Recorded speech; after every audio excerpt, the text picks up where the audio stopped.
Welcome to Sakshi education. మనం ఈరోజు Saroor Nagar centre of excellence BC గురుకులాలకు సంబంధించిన ఇన్స్టిట్యూట్ ప్రిన్సిపల్ రష్మిత గారి చేంబర్లో ఉన్నాము. మేడంకి ఒక ప్రైడ్ మూమెంట్ ఇప్పుడు, ఎందుకంటే ఇన్స్టిట్యూట్ నుంచి దాదాపుగా 9 మందికి ఈసారి నీట్లో ర్యాంక్ సాధించడం జరిగింది. ఇంకా కొంతమంది ఆ క్యాలిక్యులేషన్స్లో ఉన్నారు. ఇంకా కొన్ని సీట్లు కూడా వాళ్ళకి వచ్చే అవకాశాలు ఉన్నాయి. ఆ సక్సెస్ వెనక అసలు లాస్ట్ ఇయర్ ఎన్ని సీట్లు వచ్చాయి, ఈ ఇయర్ ఎన్ని వచ్చాయి, వాళ్ళ ప్రిపరేషన్ ఎలా ఉండింది, ఎందుకంటే ఈ గురుకులాల్లో పనిచేసే lecturers, principals, it's almost round the clock they are with the students ఒక రకంగా చెప్పాలంటే. మేడం చెప్పండి, ఈ యొక్క సక్సెస్ మీరు ఎట్లా ఆస్వాదిస్తారు? లాస్ట్ ఇయర్ ఎట్లా ఉండే, ఈ year? First of all I'm feeling very very happy sir. చాలా చాలా సంతోషంగా ఉంది. ఆ సంతోషాన్ని ఎట్లా వ్యక్తపరచాలా అనేది కూడా నాకు అర్థం కాని పరిస్థితులలో ఉంది. ఎందుకంటే చాలా సంవత్సరాల నిరీక్షణ తర్వాత మేము ఈ ఇటువంటి సందర్భాన్ని ఆస్వాదిస్తున్నాము. లాస్ట్ ఇయర్తో పోల్చుకుంటే లాస్ట్ ఇయర్ మాకు మీరు అడిగినట్లు కేవలం నీట్ సీట్లో ఒకటే సాధించడం జరిగింది.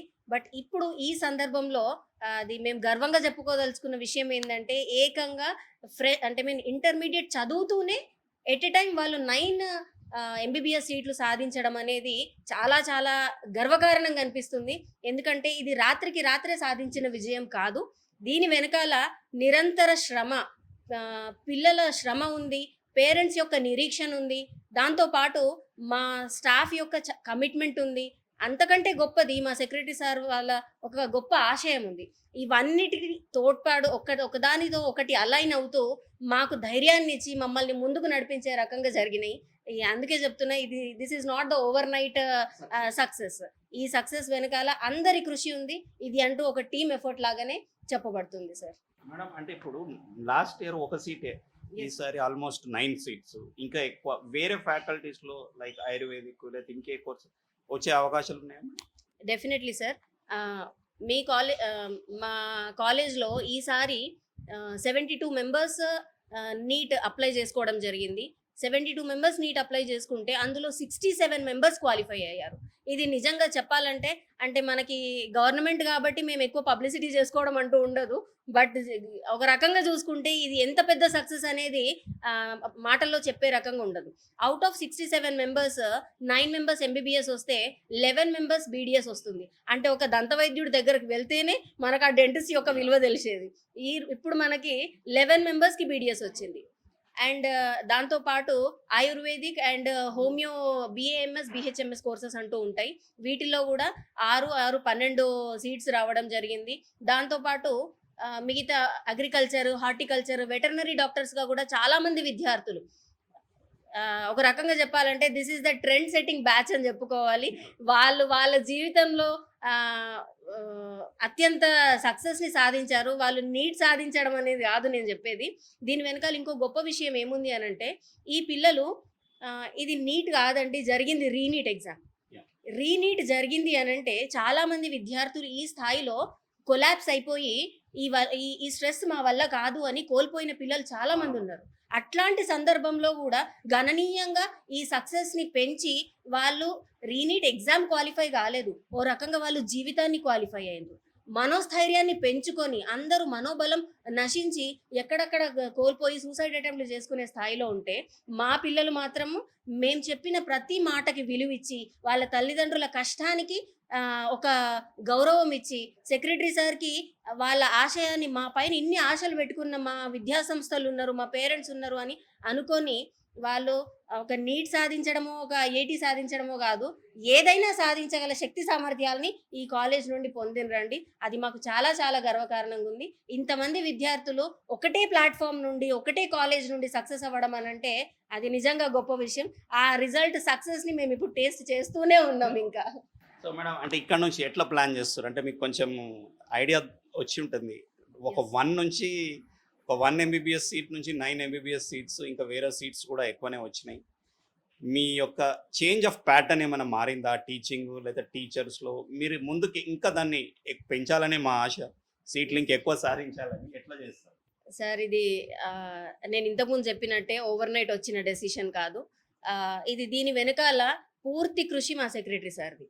ఆయన తీసుకున్న నిర్ణయాలు ఎట్లాంటి నిర్ణయాలంటే ఒక టైప్ ఆఫ్ రిఫార్మ్స్ అని అంటాం కదా మనము, దేశానికి రిఫార్మ్స్ జరిగినాయి అని చెప్పినట్లు అట్లా సిఓఈకి రిఫార్మ్స్ జరిగినాయి. మా సైదుల్ సార్ వచ్చినప్పుడు, కొత్త సెక్రటరీగా ఆయన వచ్చినప్పుడు ఆయన తీసుకున్న రిఫార్మ్స్ ప్రతి డిపార్ట్మెంట్లో చేంజ్ తీసుకురావడం జరిగింది. ఆయన టైం టేబుల్ని మార్చడము, షెడ్యూల్ని మార్చడము, బెస్ట్ క్లాస్ స్టాఫ్ని రిక్రూట్ చేయడము, దాంతో పాటుగా పిల్లలకి చాలా అవసరమైన మెటీరియల్ అని నేను నా చేతులతో సైన్ చేసిన అండి 10 లక్షల రూపాయల మెటీరియల్. ఎవరైనా అనుకుంటారా గవర్నమెంట్ బడులలో చదివే పిల్లలకి 10 లక్షల రూపాయల మెటీరియల్ వీళ్ళకి అవసరమా, వీళ్ళ స్థాయి ఇంతనా అని ఎక్కిరించే వాళ్ళు కూడా ఉన్నవాళ్ళు. అట్లాంటి సందర్భంలో కూడా 10 లక్షల రూపాయల విలువ గల మెటీరియల్ని నేను నా చేతులతో పిల్లలకి ఇస్తున్నా అంటే దాని వెనకాల మా సెక్రటరీ సార్ మాకు ఇచ్చిన ధైర్యము, దాంతో పాటు పొన్నం ప్రభాకర్ సార్ మా బీసీ వెల్ఫేర్ మినిస్టర్ ఎన్నో మీటింగ్స్ కండక్ట్ చేయడం జరిగింది.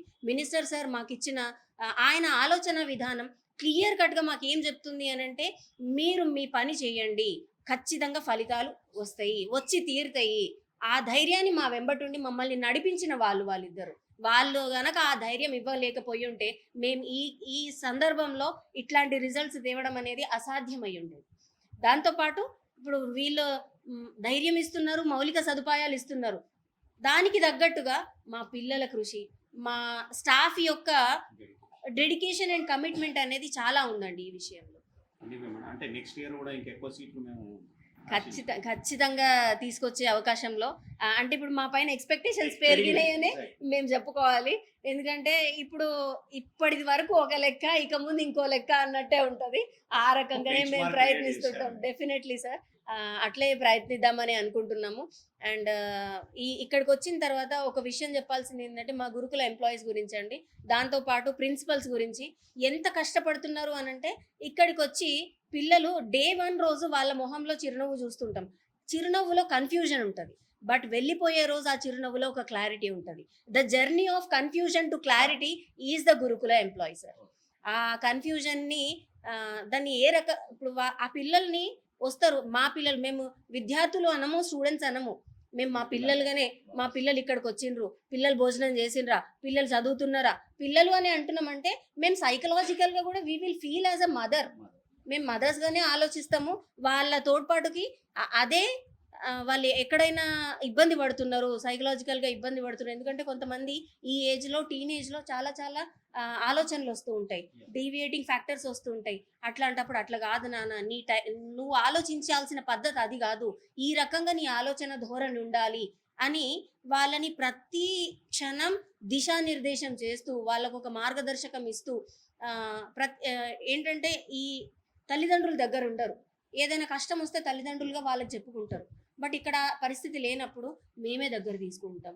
యాజ్ అ ప్రిన్సిపల్గా నేను చాలా సందర్భాల్లో కొన్ని డెలికేట్ ఇష్యూస్ అండ్ సెన్సిటివ్ ఇష్యూస్ని సాల్వ్ చేసినందుకు నాకు నిజంగా చాలా సందర్భంలోనే ఇప్పుడు ఇందులో 9 మెంబర్స్లలో కూడా చాలామంది విద్యార్థులకి చాలా సందర్భాల్లో వాళ్ళు డీల్ చేసుకోలేని, స్ట్రెస్గా ఫీల్ అయ్యి ఈ ర్యాంకులు, ఈ గోల మా వల్ల అవ్వట్లేదు అని ఒకానొక సందర్భంలో క్విట్ అయ్యే సిచ్యువేషన్లో కూడా లేదు నువ్వు సాధించగలవు అని వాళ్ళకు బూస్టప్ ఇచ్చి వాళ్ళ వైపుగా నడిపిస్తూ, నువ్వు సాధించగలవు నాన్న, మనకు ర్యాంకులు కాదు, మార్కులు కాదు, నీ శక్తి సామర్థ్యాల మేరకు నువ్వు ప్రయత్నించు, వీలైనంత ప్రయత్నించు అంటే వాళ్ళకు వీలైంది. ఇప్పుడు ఒక శిఖరాగ్రం ఎక్కిండ్రు అని అంటారు కదా, అంత స్థాయికి ఎదిగి మమ్మల్ని నిజంగా సాటిస్ఫై చేసిండ్రు సార్. ఎస్ సార్, పూర్తిగా మా సెక్రటరీ సారే సార్. సెక్రటరీ సార్ అండ్ గౌరవనీయులైన మంత్రివర్యులు పొన్నం ప్రభాకర్ సార్. ఎందుకంటే సార్ అసలైన గత సెక్రటరీ ఈ ఫౌండేషన్ సిఓఈలను స్థాపించి మల్లేభట్టు గారు నిజంగా ఈ ఆలోచన ధోరణి సిఓఈలు అంటూ ఉండాలి, మనం ప్రభుత్వం నుండి కూడా ఐఐటిని, నీట్ని సాధించవచ్చు అని సెంటర్ ఆఫ్ ఎక్సలెన్స్ అనే కాలేజ్ని స్థాపించి మల్లేభట్టు సార్ దానికి మొదటి అడుగు వేస్తే తర్వాతి ప్రయాణం మన సెక్రటరీ సార్ బి సైదుల్ గారు నిజంగా చాలా చాలా హర్షణీయమైన ఈ ప్రస్థానాన్ని నడిపిస్తున్నారు సార్. అందుకు చాలా సంతోషంగా ఉంది. అండ్ అది నా హయాంలో ఇక్కడ జరిగినందుకు జీవితాంతం నేను ఆ పిల్లలకు రుణపడి ఉండాలని, ఆ పేరెంట్స్ స్పందన కూడా వాళ్ళు ఒక్కొక్క రకంగా మాట్లాడుతూ ఉంటే మాటలని కంటే ఎక్కువ వాళ్ళ కన్నీళ్ళే సమాధానం చెప్తున్నాయి మనకి. Thank you madam. సో చూసాం కదా, మనం Saroor Nagar BC centre of excellence గురుకులాలకు సంబంధించిన ఇన్స్టిట్యూషన్స్ ఒక బెంచ్ మార్క్ క్రియేట్ చేశారు for the first time in the history అంటున్నారు మేడం. సో 9 మెడికల్ సీట్స్, అంతేకాకుండా వేరే బీడిఎస్ సీట్లు, వేరే ఆయుర్వేదిక్, హోమియోపతి, హార్టికల్చర్, వెటనరీ అన్నిట్లో కూడా సీట్లు సాధించి వాళ్ళు ముందుకెళ్తున్నారు. దాదాపుగా 95% పైనే ఎవరైతే నీట్ పరీక్ష రాశారో వాళ్ళందరూ కూడా క్వాలిఫై అయ్యి జీవితంలో ముందుకెళ్తున్న సందర్భము. సో దీనికి అంతటికి కారణము ప్రభుత్వము, ఆ సంబంధిత మంత్రి, వాళ్ళ సెక్రటరీ గారు, వీళ్ళ ఉన్న స్టాఫ్, వీళ్ళందరూ కూడా ఒక్క దాటి మీదకి వచ్చి కొన్ని రిఫార్మ్స్ తీసుకొచ్చి ఇక్కడ ఉన్న స్టూడెంట్స్కి ఎప్పటికప్పుడు వాళ్ళకి కావాల్సిన మెటీరియల్ని ఎంత ఖర్చు అయినా కూడా వెనకాడకుండా వాళ్ళకి సప్లై చేసి ఈరోజు ఈ సక్సెస్ని ఒక బెంచ్ మార్క్ని క్రియేట్ చేసి వాళ్ళ జీవితంలో లైఫ్లో ముందుకు వెళ్ళడానికి ప్రయత్నిస్తున్నారు. సో నెక్స్ట్ రిజల్ట్స్లో కూడా నెక్స్ట్ నీట్ ఎగ్జామ్స్, నెక్స్ట్ ఏ ఎగ్జామ్ ఉన్నా కూడా బీసీ గురుకులాలు ఆ స్టాండర్డ్స్ని వాళ్ళు మెయింటైన్ చేస్తూ ముందుకెళ్ళాలని మనం కూడా కోరుకుందాం. Signing off from Sakshi education.